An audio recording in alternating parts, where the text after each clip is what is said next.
Hey guys, it's Sarah, and today's video is going to be a speed reviews video. I've got a bunch of products that I need to share some full reviews on. A lot of these are things that you saw me try maybe for the first or second time in other videos. I've got a few things from my full face of Jordana video that I need to share updated thoughts on, especially this foundation. The Urban Decay Stoned Vibes palette, I did a 3 looks 1 palette with this, but now that I've tested it out more thoroughly, I have kind of my full review to share. I've got a few things that I received from Octoly and PR. I have the new Bite Yaysayer gloss, the Becca light gleam liquid eyeshadows, a couple of body products from Ofra, all kinds of things. It's a lot of stuff to kind of catch up on. So let's not waste any more time and let's just go ahead and dive on into it. So first I wanted to share my thoughts on this $4 foundation from Jordana. This is their complete cover maximum coverage 2-in-1 concealer and foundation. You saw me try this in my full face of Jordana video. That was the first time I had tried it, so I have been testing it out quite a bit more, and shockingly, I actually really like this foundation. And the more I've tried it, the more I've kind of like second guessed myself and been like, are you sure that you actually like this as much as you think you do? Because how could a $4 foundation not absolutely suck, right? Aside from the fact that the shade is a little bit off, I have the shade Fair Beige. I think this is the lightest shade. It's a little too dark for me. So I do have to mix it with the Ulta foundation adjusting drops, but with that, I feel like it looks fine. That is what I'm wearing today. Now, I don't think that it quite fits with the name and the claims that it has. So it says that it's a maximum coverage foundation, and I would actually say that this is more of a light to medium coverage foundation, which is fine with me because that's what I typically prefer anyway, but it's definitely not anywhere near full coverage or maximum coverage. The finish is very skin-like, and I would actually say very dewy, which is also what I love, but it's not at all what I expected. I was expecting something matte and full coverage just based on the description of it. Oh, and it does claim to be a concealer and foundation, kind of like a 2-in-1. You can definitely kind of concentrate it in more targeted areas and use it as a concealer. That is what I did in my full face of Jordana video. I used this as both my foundation and my concealer, so you can see how that looked. I'll link that below if you missed it, but you can do that. Personally, I like a little bit more coverage on my under eyes, so I did layer another concealer over it, but if you don't need full coverage concealer, it can work for that as well. Now, it only comes in 12 shades, and it's really not a very well distributed shade range. It definitely has a lot more light shades than deep shades. The price is so low that if you're on a really tight budget and the way that I described it sounds like something you would like, it might be a really good option if you can find your shade. I pretty much have only been able to find this on the Jordana website, so you'd have to kind of do some guesswork. You could use the Foundation website. That's what I normally use to find a good shade match, and I can link that below if you have never used it before, but it's really helpful. Yeah, I wasn't expecting to come on here and be giving this a positive review, but here we are. So speaking of concealers and complexion products, a couple months ago, I think it was a while ago at this point, I picked up the e.l.f. color correcting sticks, and I ended up getting both the light and the deep shade just because I kind of wanted to try both. Even though the deep shade looks comically dark on me, I thought, might be worth a try. Sometimes I've heard that a slightly deeper shade can be even more corrective. Unfortunately, I don't feel like these do a whole lot for me. Even the light shade, both are meant for dark circles according to the shade names, which is how I intended to use them. So the light shade does look like a really nice kind of yellowy peach, which is definitely usually a good tone for under eye circles, but I just don't feel like it makes enough of a difference that it's worth the extra step for me. I've tested it in all kinds of different ways. I've tested it just on one under eye and not the other. The time that I did that on camera, I think it was in a Shop My Stash video, I tried it on this eye and left this eye with no corrector, and this eye looked a lot better, but what I discovered after that was that this eye just has a more kind of deep set dark circle. Like it's just a more prominent dark circle on this side. So of course this side always looks worse than this side. Then I tried it on this eye and not this eye, and I felt like it made no difference. So I've tried applying a lot of it. I've tried just applying a very small amount. I've tried not blending it out. I've tried blending it out. I did watch a Wayne Goss video about how to properly color correct, and he says that you need to just go in with a brush and apply just enough to where you barely start to see the color show up, and then you stop, and then you go in with regular concealer, foundation, whatever.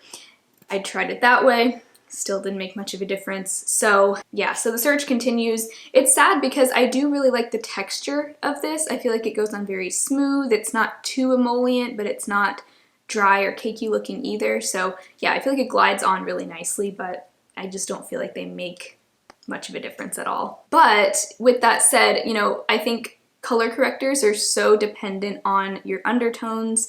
Different color correctors are going to work for different people just based on the shades. So if you're wanting to try a color corrector and not spend a lot of money, these are only like $4 each, I think. So I don't think it would be a bad idea to try it and see if it works for you, because like I said, the texture is really nice. I've also been trying this Uoma Beauty Double Take Sculpt and Strobe Duo Stick in the shade White Pearl. So this is a dual-ended cream contour and cream highlight.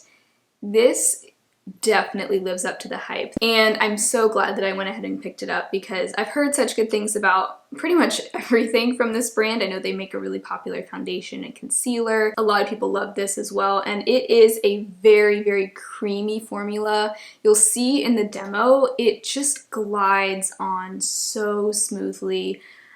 Just really a nice experience to use this. What I like about this is that I can just draw the contour and the highlight directly onto my face. I don't have to go in with a brush first like I normally do with my Jordana one. This is a much, much creamier and more blendable formula, so I can just go straight on and then take a brush, my fingers, a sponge, whatever I'm using that day, and just blend it out. It doesn't really lift up my foundation. It's just so nice and easy to use, and I love the tone of that contour shade. It's a completely matte contour color, and this is the lightest shade that they make.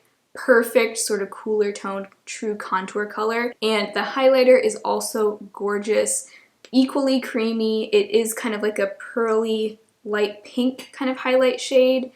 Really, really enjoying this. Yeah, if you have been wanting to try anything from Uoma Beauty, I don't think you can go wrong with this at all. Another cream cheek product I've been trying is this Annabelle Perfect Cream Blush. I tried this in my swap collab that I did with Jess from Stellar Life. She sent me a few different of her favorite drugstore products, including some Canadian brands that I can't really access here, and this was one of them. This is the shade Subtle Coral. It's a really, really pretty, vibrant coral shade. That is what I'm wearing on my cheeks today, and I feel like it just really freshens up my cheeks. It goes on really smoothly. I will usually just pick this up with a brush and then apply it to my cheeks that way. Works really well that way, and it has kind of a healthy, dewy sort of finish. Even though there's no shimmer in it, it's just got a slightly dewy, hydrated finish to it, so really enjoying that. If you live in Canada or somewhere where you're able to buy this brand easily, I highly recommend this stick blush. It's beautiful. Another thing from my Full Face of Jordana video that I've been testing out is the Feather Brow in the shade Blonde. So this is a tinted brow gel. It's not a fiber brow gel like the e.l.f. Wow Brow that I also love. This one is different from that because it really, I don't think it is meant to have any kind of fibers or anything in it. It's a nice, lightly tinted brow gel. It's not too dark, but the tint is definitely there. I tend to just use this product after I've already filled in my brows. I don't really use brow gels on their own. I kind of have to fill in my brows. My brows are tricky. This just doesn't really suffice on its own. But compared to the e.l.f. Wow Brow, I would say that the e.l.f. one is a little bit of a drier formula, and it gives you a little bit of a softer hold to your brows, whereas this one is a slightly stronger hold. My brows, they don't feel crunchy with this in there. It doesn't feel like I have like hairspray in my brows, but they really do feel like they're kind of locked in place. This is a little bit of a wetter formula than the e.l.f. one, so I like both, I really do, but they are different. I like how small the brush is. It's very easy to control. I feel like I can just get a good shape to my brows. I can fluff them up if I want to or not, and I don't end up kind of like making a mess with this, so really liking that. I definitely do recommend it. And this I actually was able to find at my local Walgreens. They also do make a clear version as well as some other shades of the tinted version. The last thing from my Jordana video is their eyeshadow duo in Cashmere and Silk. I am sad about this because I really, really love the shade and the pigmentation of these shadows. So it comes with just this matte cream color and then this shimmery sort of purpley taupe shade. Really pretty. That is so my kind of shade for just a quick one shadow eye look. I really, really love the shade, but the problem that I have with that shimmer shade is the fallout is unreal. I mean, it is just so hard to avoid just getting a ton of glitter fallout on your cheeks. I've applied it with my finger, a brush, the sponge tip. I've put it over glitter glue, regular primer, and I always get fallout. Now, I think the best way to use it would be to apply the eyeshadow before you do your face makeup, but I never do that. I just can never remember. I usually do my foundation and everything before I've even decided what eyeshadow I'm gonna wear, typically, so that's just not really practical for me. But I still love the shade so much that I will continue to use it, but if you hate like glittery fallout eyeshadows, you probably would at least want to skip this shade. Now, I haven't tried the other shades that they make, so I have no idea if the other shades are anything like that, but yeah, it's kind of a bummer because it's such a pretty shadow. So some other eyeshadows. This is another eyeshadow duo. It is a liquid eyeshadow from Becca. This is their new Light Gleam Primer and Topper Liquid Eyeshadow, and I have the shade Refract. I did receive this in PR through Octoly, which I actually just recently got accepted into Octoly, which is so exciting. They have a lot of good stuff on there, and I've been having a lot of fun getting to test out some new stuff. But this is one of the things I recently received from them, and I was so excited to try this out because the shade is absolutely beautiful. This is such a beautiful, unique, like, denim blue. I'm always talking about how I love denim blue eyeshadow. This is like the perfect denim blue shade. And then it also has this really pretty kind of duochrome pinky blue, kind of like fairy-like topper on the other side. And I'm disappointed by this, honestly. I really like the primer side, the matte side. I feel like it goes on very smoothly. It's easy to blend. It does kind of sheer out a little bit as you blend it, but it just gives you a really pretty wash of that color. The part that really disappointed me is the shimmer side. This side does have kind of a brush tip, whereas the other side has a doe foot. I like the way that it applies, but the problem with that shimmer part is that it takes so long to dry. Like, you're just sitting there and your eyelids are it actually feels cold on your skin. Something about it just feels really cold. So you're sitting there with freezing cold eyelids, waiting for it to dry. And as you're waiting for it to dry, you obviously have to blink. And, you know, the more you blink before it's dried, it's going to start creasing and fading kind of in the crease area. So that is, yeah, that's my main problem with it.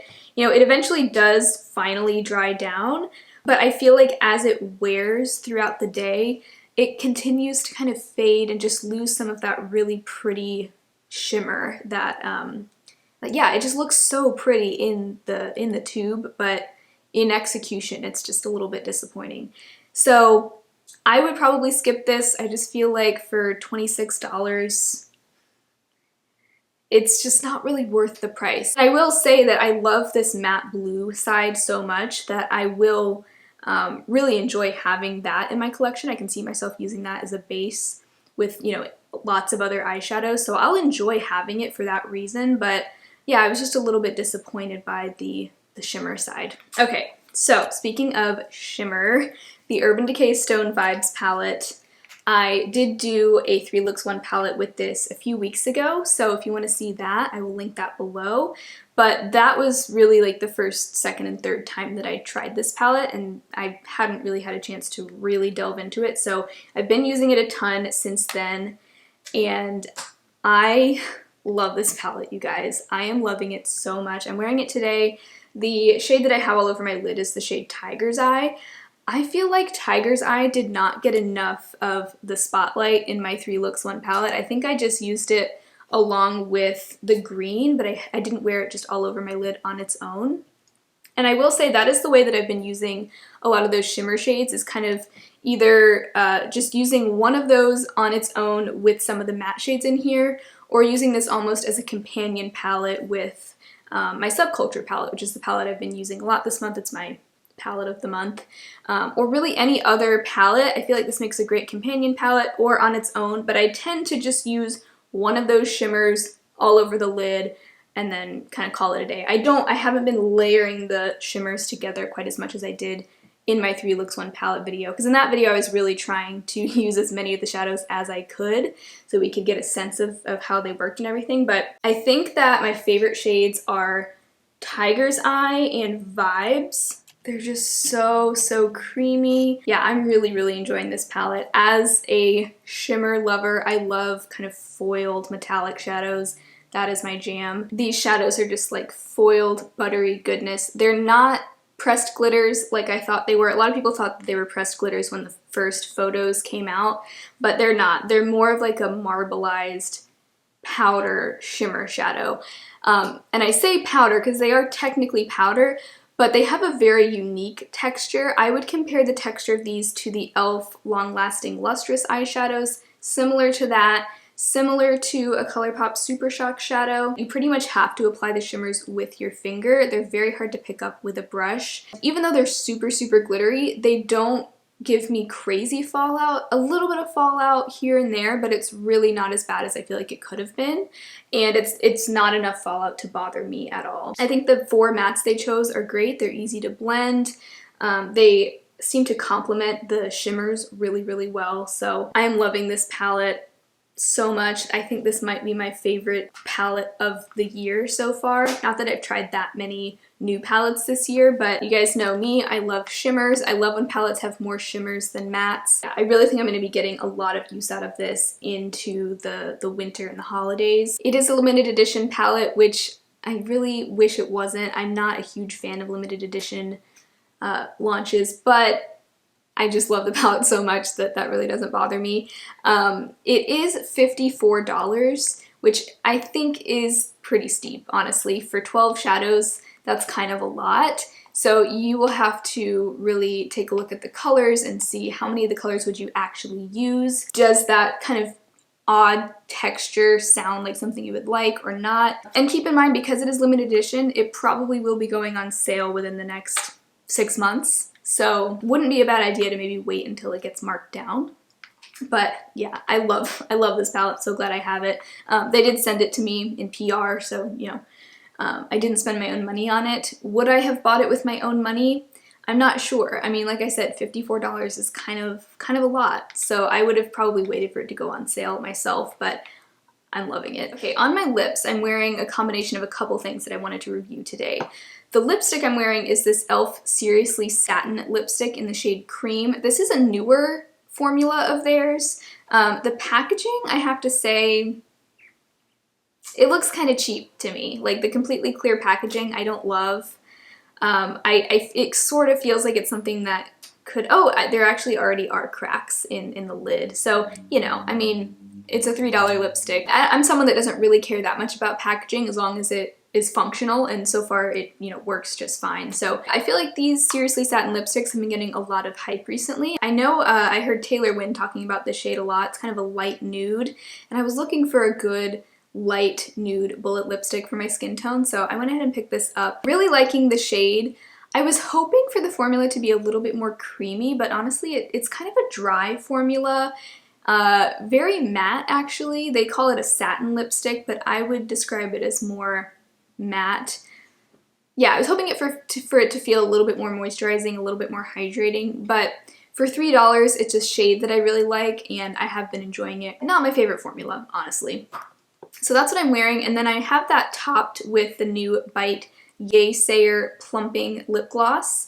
I have the shade Sugar Drizzle, which is a clear gloss with sort of goldeny shimmer in there. This is another thing I received in PR through Octoly. First of all, we need to talk about this packaging because I love it, and I want every lip gloss to be packaged in this kind of packaging from now on. So it has this sort of rubberized plastic tip, and it is an airless pump. So you click it up and it comes up through the plastic tip, and you can either apply it with your finger from there or you can just apply it directly on your lips. I feel like it goes on really nice and smoothly just with this tip. What I love about it is how hygienic it is because it is a completely smooth tip. It's not like a fuzzy, spongy tip like some lip glosses have. You can easily wipe this clean. I love that you're gonna get every last bit out of there. You're not gonna have to remove a stopper. None of that. The project panner in me is like, oh, this is gonna be so satisfying to pan because I'll be able to really see exactly how much I have left. The other nice thing is you're not dipping a doe foot back and forth into there. If you are applying this over a lipstick, you're not mixing a little bit of that lipstick into the gloss every time you dip the doe foot back in. I just think this was such a well thought out design, especially right now. We're all a little bit more conscious of germs than ever before, and I just think that this is the most hygienic packaging. Nothing will get wasted with this, so I just have to say I'm loving this packaging, and it has made me realize how dumb most lip gloss packaging is. Now that this exists. That's how I feel about the packaging. The formula is also really, really nice. I don't really have any other kind of clear glosses like this, so I do find this really useful. It's great for topping any lipstick. I really like the little bit of shimmer in there. It doesn't look too frosty or weird on the lips. It just gives your lips a really nice kind of healthy sheen. It smells like cinnamon. I think it has cinnamon oil in it, and it is meant to be a plumping gloss, but what I really like is that it does not tingle. It doesn't tingle, it doesn't irritate my lips, it just feels very nourishing. So I am loving this, honestly. I'm loving everything about it. Now, it is a $25 lip gloss. That's pretty steep for a gloss in my opinion, and I don't think the formula is anything that innovative. I think it's, you know, similar to other lip glosses that I have in my collection. But if you like Bite Beauty, if you like the kind of packaging design of this and you're just in the market for a new lip gloss, I really don't think you could go wrong with it. I think it's a lovely gloss and I'm really enjoying it. All right, I feel like there's so much to talk about, but we are getting close to the end. So I've also been testing out this Marcel Volume Extension Electric Mascara. This is another one of the products that Jess sent me for our swap collab. Marcel is another Canadian drugstore brand. I am actually really loving this mascara. This is what I'm wearing on my eyes today.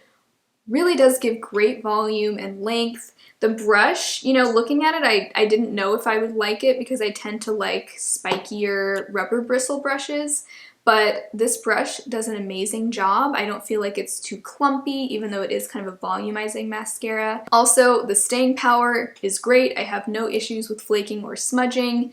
I don't think it's necessarily waterproof. It doesn't claim to be, and yeah, I'm sure if you cried or, you know, if your eyes were watering, it might smudge a little bit, but for everyday wear, great staying power, and yeah, I'm really pleasantly impressed by that. Okay, last but not least, also from Octoly, I have a couple of Ofra body products. So I have their new Do the Do Shimmer Body Lotion. For some reason, the way the words are arranged, I keep wanting to say the do-do. Something about the way that, I don't know why it looks like that to me in my head, but this comes in a few shades. I have the lightest shade, which is Moonstone, which is kind of just like a pearly, frosty, shimmery shade. This is fine. I really don't like the scent. It smells a lot like medicine that I remember taking as a child, like that kind of liquid medicine that you would always get if you had like a sinus infection or something. Yeah, it just smells like a cross between like fake fruit and bubble gum. So not really into the scent. You know, it does give a pretty kind of shimmer. I think this would be the kind of thing that would be fun to wear to like an outdoor concert or in the summertime with like a dress if your legs are exposed. I'm applying some right now. I wasn't wearing any before, so you can kind of see how much of a difference it makes. It's not a super dramatic shimmer or anything. It's not like I'm gonna be looking like a disco ball. It's a pretty subtle shimmer, but up close you can definitely see it. So yeah, you know, it's something that I will enjoy having, and I'm sure I'll use it from time to time, but certainly not something that I think that anyone needs to run out and buy. That scent though is just, ugh, I'm not a fan of that, but yeah, it's a fine product. I'd only recommend it if this is the kind of thing that you're going to use all the time. And finally, the Ofra Hydra Nourishing Body Lotion. This smells incredible. I was afraid that this was going to smell like the shimmer stuff. It doesn't smell like that at all. This smells really good. Slightly sweet, warm kind of scent. I would totally wear a perfume that smells like this. Yeah, this smells great. And it's not a super strong scent. Like, you're not going to put this on and smell really, really strong for the rest of the day. It's just a nice kind of subtle scent. but it does linger on your skin for a while, and I really enjoy the scent. This has shea butter and hyaluronic acid, and they say that it's supposed to help maintain the body's elasticity. It says preventing the breakdown of collagen and elastin bonds that lead to the appearance of stretch marks. It's supposed to help you just have firmer, healthy looking skin over time. I can't really speak to those claims. I feel like you would have to use this for like months and months and months to really know if it made a difference with stretch marks or cellulite or any of that. But it's a really nice body lotion. I like that it really does leave my skin feeling very hydrated for like hours. Now it does leave a little bit, I wouldn't say greasy, but you can kind of feel it on your skin throughout the day. So if you prefer something that just sinks in super quickly, you probably wouldn't like this, but I am really enjoying it between the scent and just the nice, really nourishing texture. I like that it has good kind of actual skincare ingredients like hyaluronic acid and shea butter that I feel like they're doing something really good for my skin. So yeah, I would recommend it. I really do like that. If you're looking for a good body lotion, this would not be a bad one to check out. So those are all the products that I have been testing recently that I was ready to review for you. I do these videos like once every month or two just to kind of get you guys up to speed on all the products I've been testing out and really give my actual reviews on products that maybe you saw me haul or maybe you saw them in kind of a first impressions style video. So I hope this video was helpful. Hopefully it gave you a good idea of how I feel about all these products. If you enjoyed this video, definitely make sure to give it a thumbs up and subscribe to my channel. I would love to see you again very soon, and hopefully I will talk to you in my next video. Bye.